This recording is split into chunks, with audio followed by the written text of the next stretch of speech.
ಅದು ಬೇಕು ಅಂತ ಸ್ವಲ್ಪ ಬೇಜಾರು ಮಾಡ್ತಾ ನಾನು ಯಾಕೆ ಹೀಗೆ ಮಾಡ್ತಿದ್ದೀನಿ ಗೊತ್ತಾ? ಯಾವಾಗಲೂ ನೀವು ಕುರಿತೀನಿ ಒಂದು ಕಡೆ ಮಗಳ ಜೀವನ ಹಿಂಗೆ ಆಗೋಯ್ತಲ್ಲ ಅಂತ ಬೇಜಾರು, ಇನ್ನೊಂದು ಕಡೆ ನನ್ನ ಮಗನ ಜೀವನ ಸರಿ ಹೋಗ್ತಾ ಇದೆ, ಸಂಸಾರ ಶುರು ಆಗ್ತಾ ಇದೆ ಅಂತ ಖುಷಿ.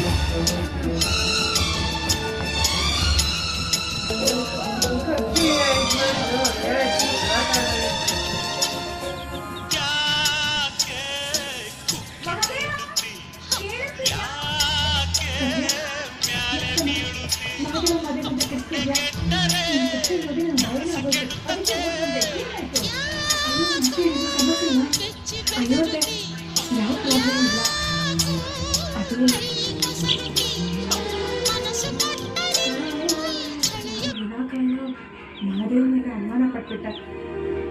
ಮಹಾದೇವ್ಗೆ ಯಾವುದೇ ತಪ್ಪಿಲ್ಲ ಅಂತ ನೀವೇ ಹೇಳಿದ್ರು ನಾನು ಆಗಲಿಲ್ಲ. ಅವ್ರಿಗೆ ಆಪಾದನೆ ಬಗ್ಗೆ ಎಷ್ಟು ನೋವಾಗಿದೆಯೋ ಅದಕ್ಕಿಂತ ನಾನು ಅವ್ರನ್ನ ನಮ್ಮಲಿಲ್ಲ ಅನ್ನೋ ನೋವು ಇನ್ನೂ ಹೆಚ್ಚಾಗಿರುತ್ತೆ ಅಂತ ನನಗೆ ಚೆನ್ನಾಗಿ ಗೊತ್ತು. ಅದಕ್ಕೆ ಕ್ಷಮೆ ಕೇಳೋಣ ಅಂತ ಮಹಾದೇವ್ನ ಹುಡುಕ್ತಾ ಇದ್ದೆ.